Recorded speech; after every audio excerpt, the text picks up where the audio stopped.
Assalamu alaikum wa rahmatullahi wa barakatuh.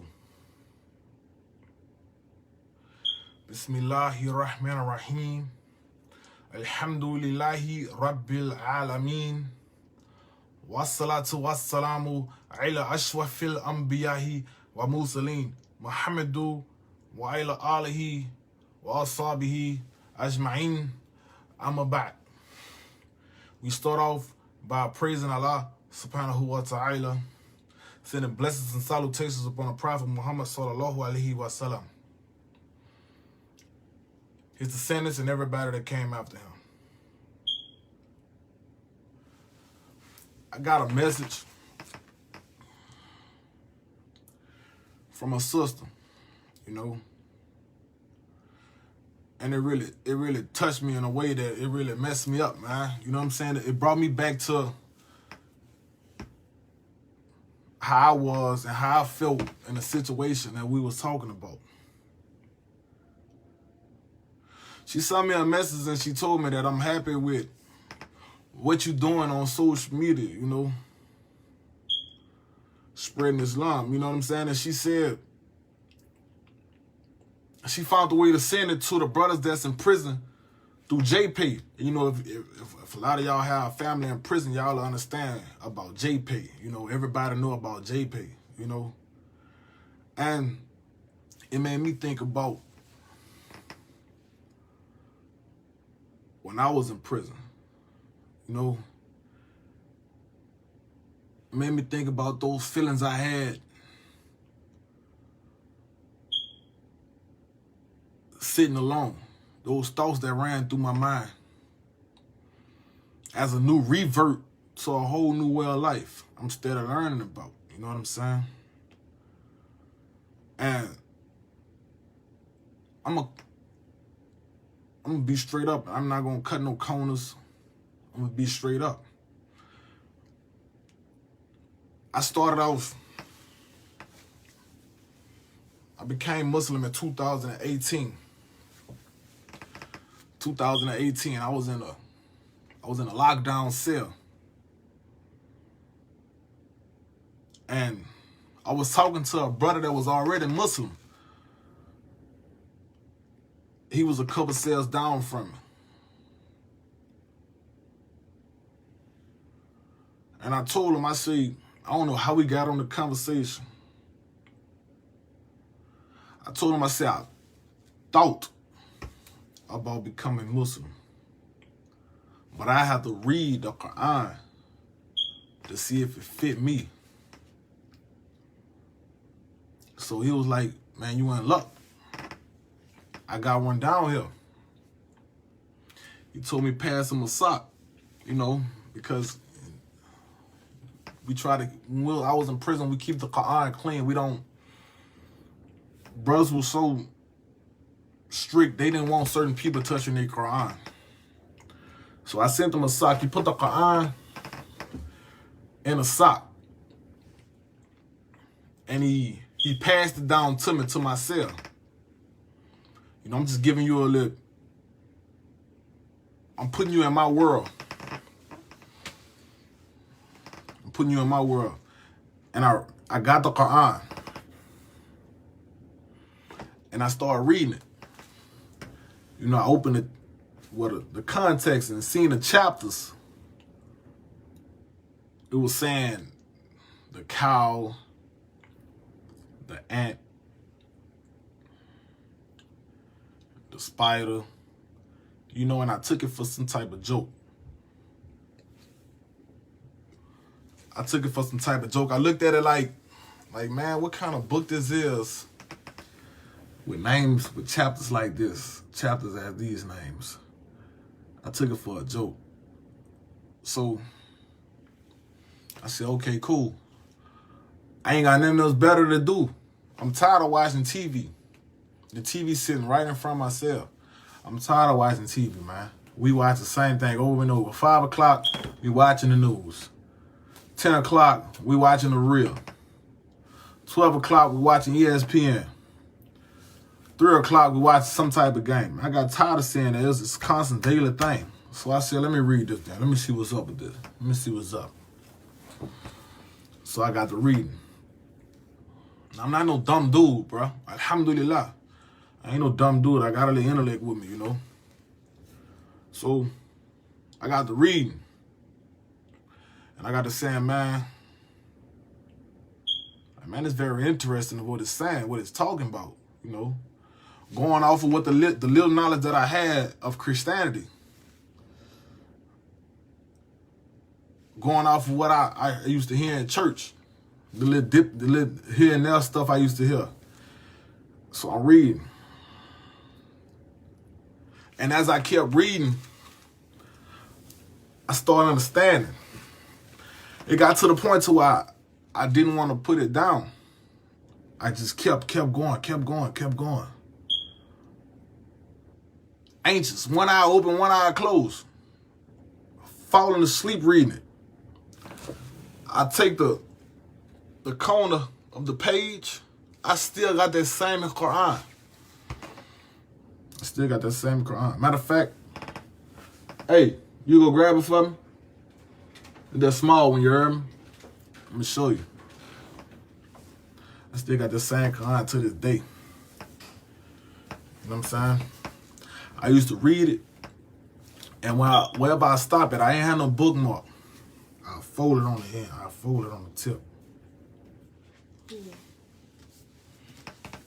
This is right here. My wife just brought it to me. This the Quran right here. This the one the brother gave some of those from Puerto Rico. This is what I used to read after the prayers.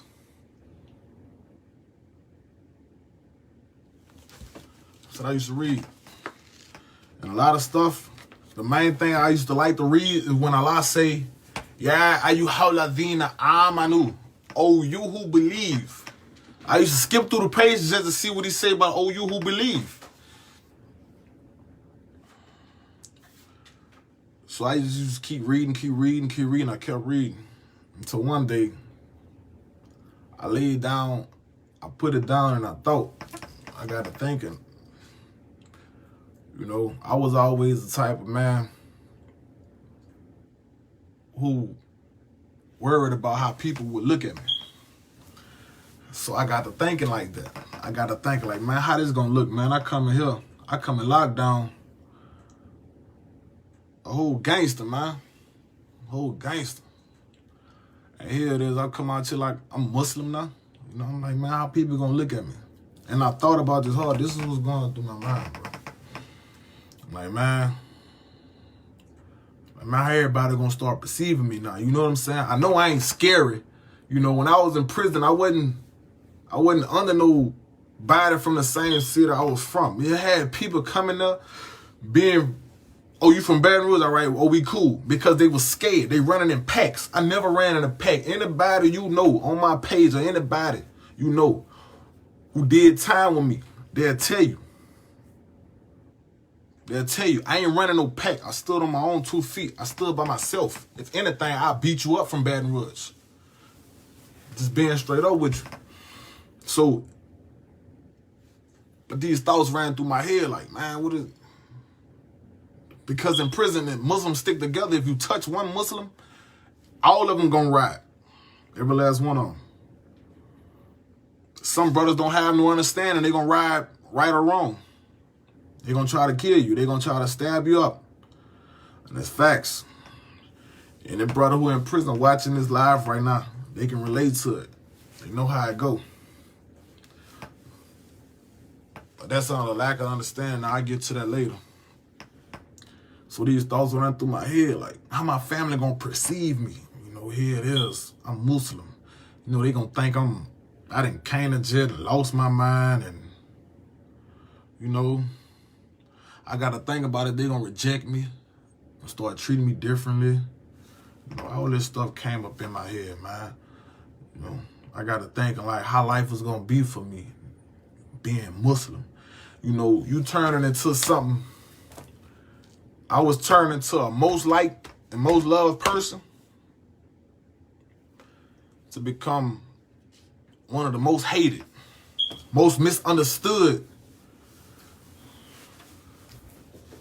persons. the most hated, the most misunderstood, the most talked about, the most misconstrued, you know. And if you Muslim, you know how it is. Everybody look at you different. They treat you different. They think you Taliban. They think you don't believe in Jesus. They think you lost your mind. Well, yeah, you did lose your mind. If you want to be honest with you, you did lose your mind. You lost the mind that you had at first and you gained a new one. And the new one that you got, alhamdulillah, they can't take that away from you. They can't take that away. They can do whatever they want because you ran across the truth. So I ran across the truth. So I laid in that bed and I thought about it. I said, man, you know what, bro? If I'm going to do this, I'm going to put my heart into it. And this is what it's going to be. And I don't care what nobody say. It is what it is. Say what you want. This is what it's finna be. If you don't like it, get out of my way. What you going to do? So, this let me show you how Allah worked. I was surrounded by brothers. The next cell, I had a brother come in named Dawah. Insha Allah, he get out of prison this year, Insha Allah. He get out of prison this year. He been locked up for like 14, 15 years. Dawah Martin. That's his name. He's from New Orleans, you heard me? This short dude. And he was the type of brother that ran across a lot of brothers who be faking it and some brothers who be serious. So they pay attention to you to see if you really want it before they present their help, which I can understand. I can respect that because they had a lot of brothers jumping into Islam for protection. So every Muslim that passed by my lockdown cell, I used to always flag him down. I said, man, look. I said, man, whatever Islamic material that you got in your property, when you go get your property, bring it here. They like, yeah. I'm like, yeah, man, yeah, bring it here. I don't care what it is, a little piece of card, bring it here. Let me see. Because I put it in my mind, that nobody was going to teach me about what I believe in. Only people who could tell me about what I believe in is my brothers and my sisters. You should feel ashamed of yourself. If somebody who is not Muslim, somebody who don't even practice Islam, teach you more about your way of life than you. To let you know that you ain't been reading. The first word in the Quran, iqra, read, iqra, read. That's supposed to be the first thing you should be doing. So that's what I was doing. I kept reading, I kept reading, I kept reading, I kept reading. I kept reading this. I kept going through it. Kept going through it. Got my pen and started marking stuff. I didn't know how to speak no Arabic. I didn't understand it. I thought it was hard. So the brother, I said, man, look, man, send me the prayer. Send me the prayer that y'all be saying. So he sent me the prayer. And I looked at the prayer. And I was like, damn, man, this a lot y'all be saying, man. Ali. I was talking to the brother. This brother name, man. His name, I don't know. It's the Arabic name, a star. This brother name, man. Hold up. The star. Tariq. That's his name, Tariq. Tariq. That's his name. He's from New Orleans, too. So he sent it to me. I got to try to, it was a transliteration. I got to try to pronounce it. So, Banaka, Allahumma. He's like, nah, you got to connect it. You got to connect it. He's teaching me how to do it from another cell. I'm looking at it. I'm walking back and forth. For 3 weeks, wallahi, for 3 weeks, I had that paper in my hand for 3 weeks. And I learned that prayer in Arabic and English in 3 weeks. The only thing I needed for you was to pronounce it. Pronounce it. That's it. Pronounce it. It was no Arabic writing. I was reading the transliterations. Subhanaka Allahumma wa bihamdika wa tabaraka ismuka wa ta'ala jaduka wa la ilaha ghayruka. kept going. A'udhu billahi minash shaitanir rajim. Before I had a melodious tone, it was A'udhu billahi minash shaitanir rajim. I was really saying it like this. A'udhu billahi minash shaitanir rajim. That's how I said it. It wasn't even being pronounced right. I was saying Bismillah ar-Rahman ar-Rahim. Alhamdulillahi rabbil alameen. Ar-Rahman ar-Rahim. Malik yawmiddin. Iyaka na'budu wa iyaka nasta'in. Ihdina siratal mustaqim. Siratal ladina an'amta alayhim. Gayril makdubi alayhim wala darleen. That's how I was saying it. Do it sound like I was saying it right? No, I didn't care because I was saying it. All I know is I felt in my heart that I had to do this and I had an obligatory duty to fulfill that I've been not fulfilling. And the first surah I learned was Kul huwallahu ahad Allahu samad lam yalid wa lam yulad wa lam yakul lahu kufuwan ahad. That's how I was saying it. That's how I was saying it. I didn't know how to pronounce nothing in Arabic correctly. I didn't care though because I kept going. As long as I got this memorized, I'm doing my job. And later on, I learned that a hadith said the Prophet Muhammad sallallahu alaihi wasallam said the one who recites the Quran and messes up, he gets double the reward of those who know the Quran. Only if you keep going. So if you mess up, keep going. So I got it. Now I got this prayer. Okay? Now I got to learn how to wash myself up. I'm taking you to the steps of me transforming to this person who I am. And I'm going to take you to the struggles. First time making wudu, I feel like I took a bath. Man, I had water everywhere in the cell. Everywhere. When I shot the water in my nose, I thought I was drowning. Everything up here started burning. I'm like, oh, man, that's tough, man. You know what I'm saying? So now I'm shaking, I'm cold. This is the first time I made wudu. I'm shaking, I'm cold. I got the watch in my hand, bruh. I took the watch off my wrist and put it in my hand. I'm waiting on prayer. I'm waiting. How many of us wait on prayer like that? How many of us ever did that before? I got the watch in my hand. Say the prayer, come in at, say Dawah, come in at 1:15. I got this watch in my hand at 1:12. I'm counting down. And then I'm going to holler out the cell, say, look, don't, hey, in about a couple minutes, y'all don't holler for me, man. I'm going to be in prayer, bro. I ain't going to be able to answer y'all, bro. So y'all going to be calling my name, I ain't going to say nothing. All right. All right, do your thing, bro. Do your thing. We understand. You feel me? As soon as it get to 10 seconds left, I'm putting the watch down. I'm standing on the mat. I didn't even have no prayer rug. I had a blanket, the prison blanket, folded up with a brand new towel. Right there. Let's go. No kufi, no none of that. Let's go. I had to, before I started my prayer, I used to have to bend my toes back because it hurted. But I did that because I felt I had to fulfill his obligatory duty. So, yeah, it is. Now I'm Muslim now. You know? I learned what I needed to learn on that line, so I moved to the next line. Now I'm reading these hadith. I'm learning about my way of life. I'm learning. And brothers being shocked. I'm asking every Muslim that come back there. I'm sitting down beside their cell and I'm draining their brain. I'm downloading. I got a USB cord coming out my skull, plugging into their skull. Let's go. I want to know everything. Tell me everything. And they telling me. And I'm listening. I'm learning. I'm listening. I'm learning. All right. Man, don't even know the full context of what I'm doing. Just something inside of me pushing me to do it. So I'm doing it. So I get to a level to where I learn how to do the congregational salat. The brother Nafiz taught me how to do that. He from Monroe. The brother Nafiz. Alhamdulillah, young brother, young dude. Let you know, I learn from young brothers too. No matter how old you is. Ibn Abbas was the youngest, smartest Sahaba, Wadallahu anhu, around the Prophet Muhammad sallallahu alaihi wasallam. Do your research.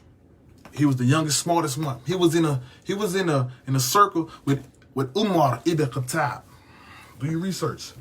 So this brother taught me how to do the congregational salat. I got it. And he said, subhanAllah, when I mess up, he let me know what I'm doing wrong. All right, alhamdulillah. But I felt like the Muslims that was in the cave, the 7 sleepers of the cave at that time, we were just trying to worship Allah. We was young, we were just trying to worship Allah. I was 30 years old at this time. Matter of fact, I think I was 29. If I'm not mistaken, 29 or 28, it was one of them. Allahu A'lam. So now I learned how to do the congregation a lot. I learned how to call a adhan. I learned this, I learned that. So now I'm finna get released to the compound. Now I'm finna put everything I learned, I gotta put it in action. By me being in lockdown, we look at the compound like it's the free world. You know, this the institutionalized mind frame that I was in at the time. I was locked up for 13 and a half years. You do the math. You think how your mind gonna react 13 and a half years in a closet. Lock yourself in there and see how you come out of there. So, I go out there. I never had plans on changing. It was just happening. I go to Mercury. I'm in the Allen Correctional Center this time. I go to Mercury. Smoking cigarettes. But I never smoked a cigarette with my kufi on. I take it off. Take it off. Take it off.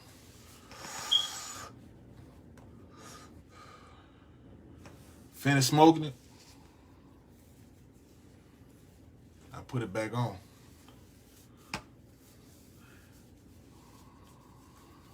I know everybody was looking at me. I ain't care. But it came across me one day when I had the cigarette in one hand and the kufi in the other hand, and I realized, man, I'm stupid. Man, it's like I'm not being a Muslim just to smoke this, and when I finish with it, I'm back Muslim. So I stopped smoking. I bought Jolly Ranchers, I bought Tootsie Pops, everything that helped me quit the habit. I started tying my face up so I won't smell it. I ain't playing. I like the cigarettes. I like the feeling. It take the stress off my chest, man. I've been away from my family for a long time. It take the stress off my chest. So I stopped smoking. And I got to think about it like, man, I'm sitting up here smoking these cigarettes, man. I'm in prison, man. If somebody come right now trying to fight me, I'ma lose. Know why? Because I'm gonna run out of breath too quick. I said, man, it ain't finna happen. Oh no, not me. What? Man, you tripping. Not me. What? That's another reason. So I stopped. Bro.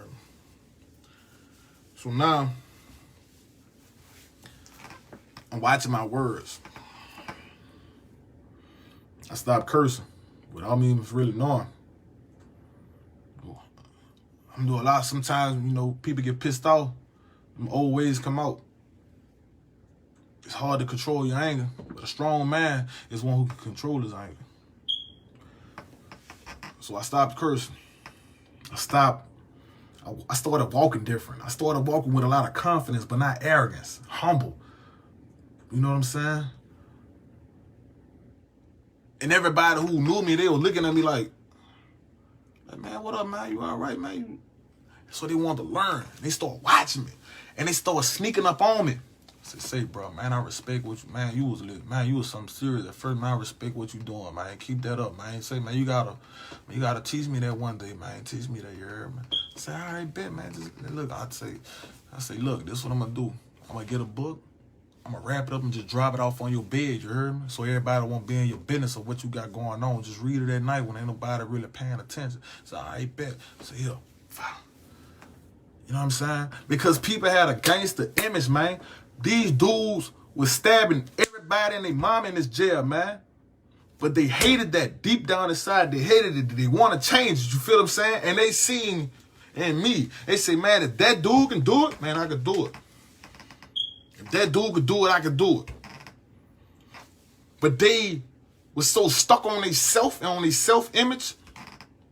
Show no weakness, none whatsoever in prison. Show none. They was so stuck on their own self-image to the point to when they approach somebody, they got to approach it in a gangster manner to where don't nobody realize what they doing. And you know what I'm saying? Showing no weakness. So I understood that right off back. That's why I told him, I said, look, I'm going to wrap it up and I'm going to slip it on your bed. You just read it when everybody ain't paying attention. Alhamdulillah. It happened a lot of times, bro. And them brothers got the message. They got the message. So it got to a point to where now I'm deep into the deen. Now I'm learning how to, I taught myself how to read Arabic. I taught myself the letters. I had like a kindergarten type Arabic book that teaching me the haruf, the letters of Arabic. You know what I'm saying? I had a player. I still got this player to this day. I'm listening to these reciters. One of the main reciters, Said Ghamidi, if all the Arabs know who I'm talking about, and Abdullah Rahman. You know what I mean? And Said Ghamdi.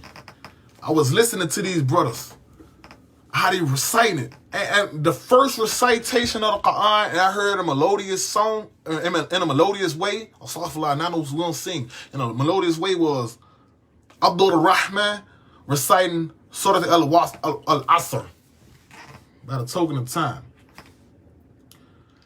Man, when I heard their recitation, because I used to always hear brothers say, yeah, you got the Fatiha down pat. You got the Surah, you got Surah to Ikhlas down pat. Now you got to put it in a melodious tone. You got to recite it. You got to it'd be like you got to sing it. I'm like, man, you got to sing it. What? Like, yeah, you got some brothers who just make it just sound so beautiful. I'm like, man, what is you talking about? All we got to do is just say it. I never knew it. So I went on a JPEG machine and I downloaded this Surah to Al-Asr. And he recited it like this. I'm going to recite it the same way I heard it. He said, A'udhu billahi minash shaytanir rajim.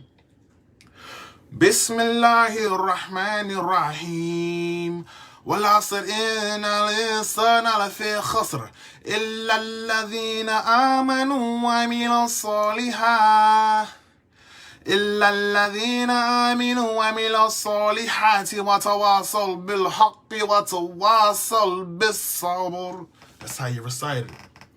Man, I had that on repeat so many times.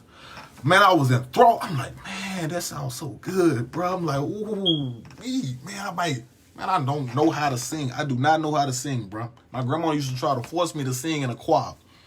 And she used to give me the evil eye when I don't sing too loud. I do not know how to sing. I know how to recite, alhamdulillah, but I do not have no voice to sing those songs. So when I heard it, I was like, man, it just did something to me. I ain't understand now. One word this man was saying. Not one word. Didn't know what wal asr, and then none of that. I don't know what that means, but I know it sounds good though. So I kept listening to it. That's the first surah I learned. Not the first surah I learned. That's the first one I heard in a melodious tone. I didn't learn about hard those till one day I went to Talim. The brother, we used to always open up when we go to Talim because we read a hadith. Not a hadith, we read a story about a group of Sahaba that when they get together, used to always open up in a group with the Fatiha. They used to say the Fatiha, and after they finished, before they dispersed, they used to close out with wal asr. So that's what we used to do. So the brother Wafiq, he was the assistant imam at this time. He told me, he said, Sadiq. He said, close out. I'm like this. I don't know it, bro. I don't know how to. He said, you got 1 week to learn it. I said, all right, cool. See, we was competitive, but we was competitive in a good way. We challenged each other in a good way. We never had that and a khayra. You know, I'm like Iblis. Say, and a khayra, I'm better than you. I'm better than you. We never had that. You know. Never had that and a khayra. What? Better. We never had that going on. We taught each other like that. We challenged each other. So I said, all right, I got him. I got you. I put that back on repeat, and I had a little small pamphlet of the Quran. It was teaching me the Arabic words. I used to read them. I used to read the transliteration. Didn't know what the Arabic words was. I looked at like scribble scratch to me. So I'm going back and forth. Talim come around again, Thursday. He said, Sadiq. He said, close out. I said, well, I said, innal insana lafi khasr illa alladhina aminu wa amilu solihat. Illa alladhina aminu wa amilu solihati wa tawasaw bil haqqi wa tawasaw bis sabr. I mean, and they looked at me and they thought I messed up because they never heard tajweed put into place. When I said, Illa ladhina aminu wa amilo soliha, and I stopped, and I went back and said, Illa ladhina aminu wa amilo solihati wa tawasal bil haqqi wa tawasal bis sabr. They never heard it like that. They thought I messed up. So I went back and checked and realized I didn't mess up. So I found my talent in reciting, because this brother named Mustafa, he was standing in front of me, and he recited Surat al-Falaq, Surat al-Falaq, Surat al-Nas, and Surat al-Ikhlas. He recited all three, and I'm like, man, if he can do that, I could do that. I could do that. Man, it sounds so beautiful. I don't know what he's saying, but it sounds beautiful. So I made it my business to learn these letters, to learn how to say it. I always had problems with pronouncing certain things, but I got it, Insha Allah, mashallah, I got it, I kept going. So now I feel the love of this way of life because of how these brothers treat me. I don't know these brothers from Adam and Eve. They treat me with smiles. They asking me if I'm all right. Do I need something? You need help? Man, we in prison, man. We gonna always need help. We never all right. But they presenting it to me in a way like ain't nothing going on with them. But the whole time we all in here struggling. So now I got the love of this way of life. So now, fast forward. Now I'm going to show you how brothers feel in prison. I gave you a glimpse. Now I'm finna fast forward and get to the serious part. We seeing Ahlul Kitab coming through for they people. Come and visit them. 30 people at a time, man.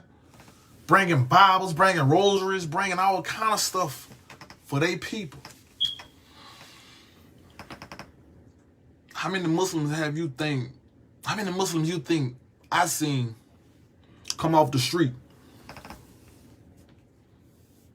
and come talk to us? How many Muslims you think helped us? How many Muslims you think came back there and gave us Qur'ans, dhikr, prayer rugs, kufis, you know, the small stuff that brothers in prison love, that helps them separate themselves from the mass? A kufi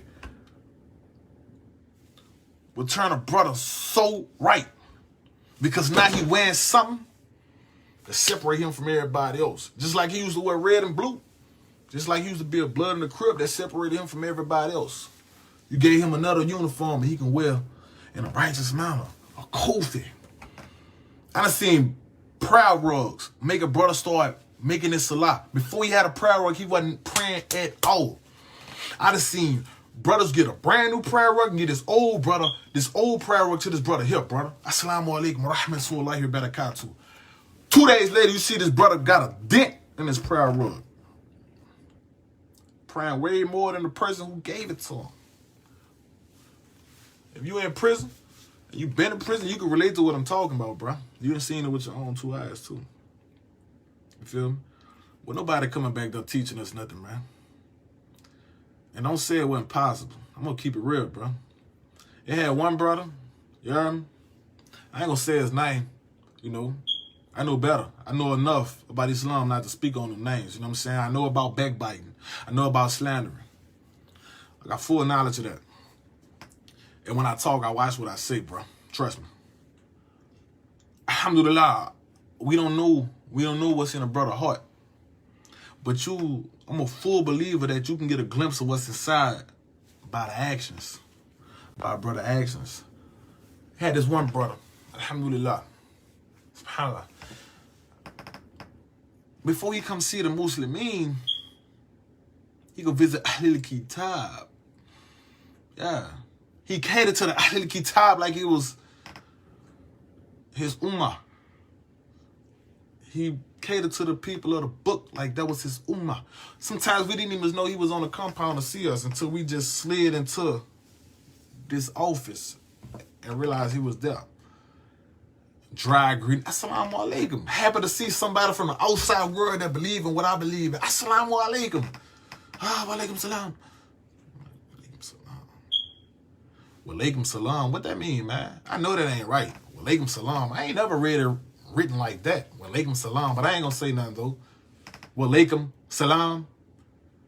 And on you, peace. No. Wa alaikum. Wa alaikum. Wa alaikum. Assalam. Total peace. Wa alaikum assalam wa rahmatullahi wa barakatuh. But we not receiving this though. So we brushed that off. Ramadan. The Eid al-Fitr. We looking for help. They got it to where the Muslims can't provide for themselves, man. We can't feast with one another. We don't have no sponsor, bro. We ain't have no outside help to help us get this and get that. We didn't know how a date tasted. We couldn't get nobody wanted to come in and help, bro. Nobody. We wrote letters to all the type of masjids. Got no response. They had one brother who wanted to help us so bad, but they just didn't know how to go about doing it. He had to get approved to help us, man.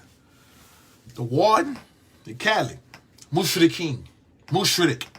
Man, I'm going to say it. You're Catholic, you're Mushrik. You're worshiping idols. And that's what he was. You know what I'm saying? You already know how they feel about Muslim.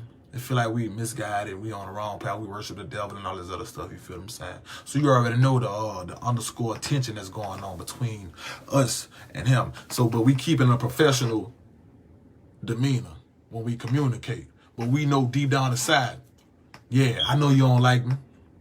And you know I don't like you. We're going to talk with respect. Yeah, we're going to handle this in a professional manner. Because you don't want me to point you in your face, and I don't want you to give me another charge and lock me up. So therefore, we're going to try to find mutual ground in this communication. But you're going to feel the tension in the back of my voice. You're going to feel it. You're going to know what's up. Because I know that you oppressing us. You trying to keep us down. You're Pharaoh. I know this. We know that. All of us knew this. But we stood our ground because Allah subhanahu wa ta'ala said, don't transgress bounds, bro. So if he don't take it down, we ain't taking it down. But if he take it down, we gonna take it down. And we ain't gonna escalate it no higher than whatever he escalated. And if he call for peace, we gonna seek the peace with him. We gonna kill everything. Even though you probably hurt somebody. You ask for peace, we gonna give you peace. But you gonna know one thing. The Muslims don't play. Facts. So this is stuff that's going on. So we had to come together, you know, and put our own thing together. All we had was Roman noodles, you know, jack mackerel, sardine, smoked oysters, you know, squeezed cheese, Doritos, and all this other stuff. And we put our own feast together, bro. We fed ourselves, you know. When the brother did come with some, he came with some bean pies. But he gave the majority, and I ain't gonna say majority, he gave a portion to Ahlul Kitab, knowing that we had like 62 dudes that finished Ramadan. We ain't have enough to go around. And by us being who we was, man, we wasn't finna eat that like that. I'm not finna eat this and you can't eat it. You know what I'm saying? We ain't finna do it like that, bro. And I'm on the syrup board. I'm on the syrup board. We was making ijma. We was doing ijma. I was on the syrup board. You know what I'm saying? I was one of the most knowledgeable brothers around these other brothers, bro. I was on the side of the imam, on the side of the assistant imam. We had a secretary. We had a syrup board. Those in authority, and we ran it from Quran and Sunnah. Period. Nothing else. We ain't, if it's not in the Quran and it's not in the Hadith, we ain't finna hear. We not finna teach these brothers this. No, you're not finna make me burn in hell from trying to mislead somebody and tell them, man, this, that. No, it ain't saying this. We ain't finna teach. Plain and simple. And them brothers respected that. And that's why I'm the way I am right now. That's why I'm the way I'm right now, because I was taught like that. Quran and Hadith. Period. Don't call myself nothing else but Muslim.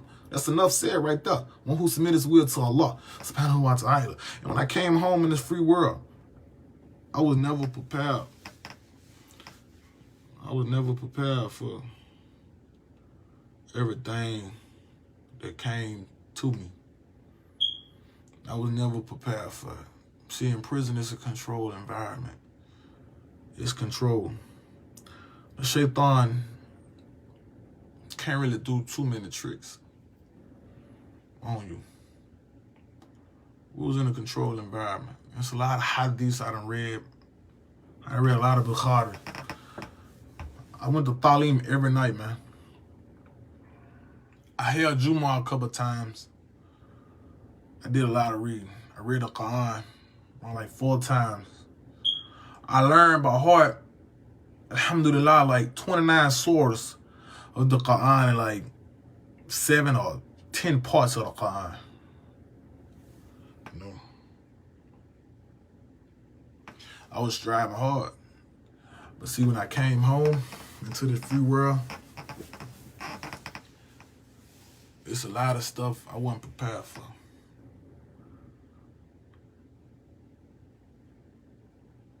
I done ran across brothers who judge you. The first thing they say, oh, my brother, you know tattoos is haram in Islam.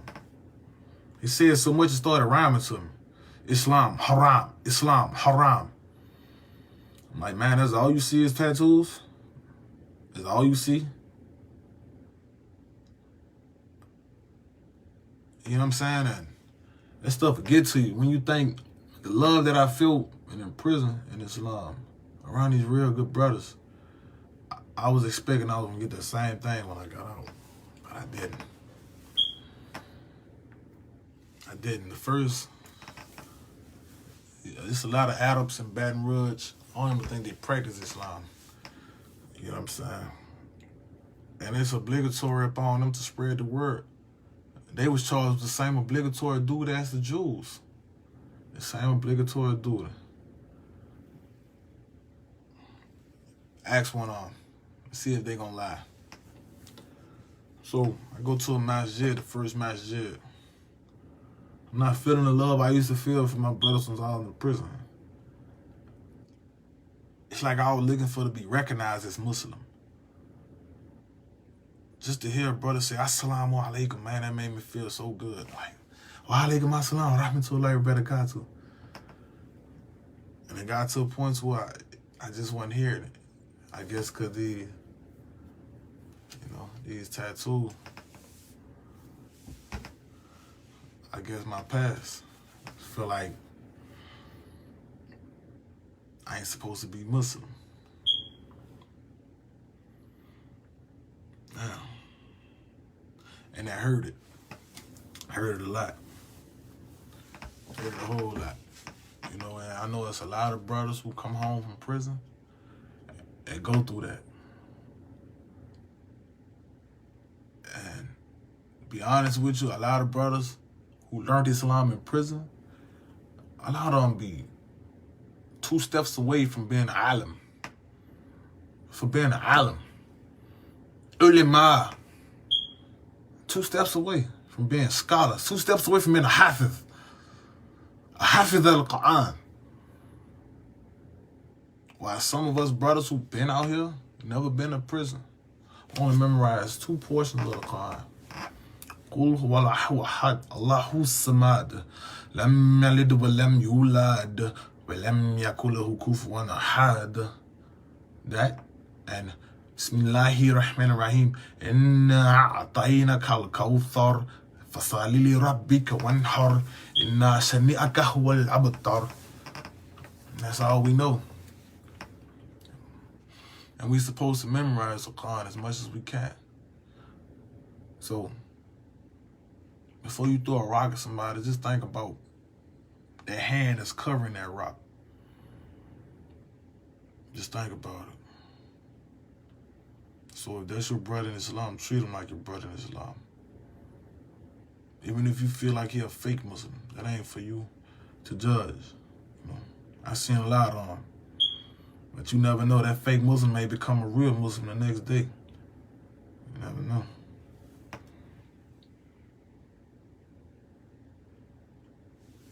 Let me tell you, let me run this to you. It's a powerful verse in the Quran. أعوذ بالله من الشيطان الرجيم بسم الله الرحمن الرحيم أتل ما أوحي إليك من الكتاب وأقيم الصلاة إن الصلاة تنهى عن الفحشاء والمنكر وذكر الله أكبر والله يعلم ما تصنعون. Recite what is sent of you by the book. Recite what is sent of the book by inspiration to you, and establish regular prayer. For indeed, prayer restrains you from shameful and unjust deeds, and the remembrance of Allah is the greatest of all. With no doubt, and Allah knows all deeds that you do. That one verse right there. I make a brother in prison strive real hard if you understood it.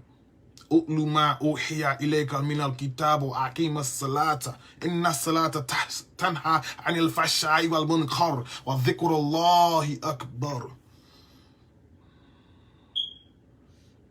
You gotta understand the life that we came from. When we grabbed the hold of Islam, we feel like this break down the tears. That's all we had. It helped us. It helped us a lot. I just wanted you to know, don't forget about them brothers that's in prison. Don't look at them crazy because they had a bad background. Look at them now. Look at them now. You gonna treat them different because they did a little time? The man probably killed 100 people, came home Muslim. What you gonna do? Look at Umar. Look at Umar ibn Khattab. Umar, Warallahu anhu, was a cold-blooded killer, was finna go kill a prophet with his sword. Read the hadith. Read about him.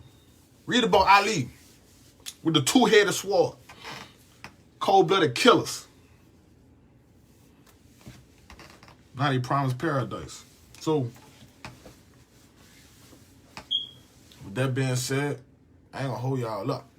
I see my little brother just tuned in. That's another brother I was with. Talib. Ask him. He know me. He was in there with me. And he suffered the same thing I suffered. Post-traumatic stress disorder. That right there bring you out to Islamic adab. It messes with our head. Sometimes we'll flash quick. Sometimes it's cool for it to come off. And we go back to that, what up? Clicking. Because when situations occur, we go back to how we know how to handle that situation, man. And when we calm down, it hurt us to our heart. Sometimes it brings us to tears. Yeah. Sometimes it brings us to tears. Trust me. Understand that. That's some serious mental health, man. We all suffer from that. We one of the strongest, most loving brothers you ever run across. He did time with me. The brother Talib, he did time. Kirkland Ray, that's him right there. He suffered the same thing. So, I'm not going to hold y'all up too long. I just wanted to let y'all know the untold story about the brothers in the prison. Some of them brothers stronger than us out here. But a lot of stuff, this world's something serious. Just doing something serious, man. Doing something serious. We don't confess no sins, you heard me? It's Islam, we don't confess no sins. But, you know, I ain't going to say but, because but negating everything I just said. I'm going to let you know. Allah is most merciful, most gracious. La yukallifu Allahu nafsan illa wus'aha. Laha ma kasabat wa alayha ma tasabat. On no soul does Allah place a burden greater than it could bear. It gets every good that it earns, and it suffers every ill that it earns. I'm going to close out with that. La yukallifu Allahu nafsan illa wus'aha. Hama kasabat wa alayha ma tasabat. Rabbana la tu'akhizna inna sayna. Subhanallah. أعوذ بالله من الشيطان الرجيم بسم الله الرحمن الرحيم آمن الرسول بما أنزل إليه من ربه والمؤمنون قولوا آمنا بالله وملائكته وكتبه ورسله لا نفرق بين أحد من رسله وقالوا سمعنا وأطعنا غفرانك ربنا وإليك المصير لا يكلف الله نفسا إلا وسعها لها ما كسبت وعليها ما اكتسبت ربنا لا تؤاخذنا إن نسينا أو أخطأنا ربنا ولا تحمل علينا إصرا كما حملته على الذين من قبلنا ربنا ولا تحملنا ما لا طاقة لنا به واعف عنا واغفر لنا وارحمنا أنت مولانا فانصرنا على القوم الكافرين صدق الله العظيم. السلام عليكم ورحمة الله وبركاته. Astaghfirullah, astaghfirullah, astaghfirullah, to be late. Assalamu alaikum, brothers.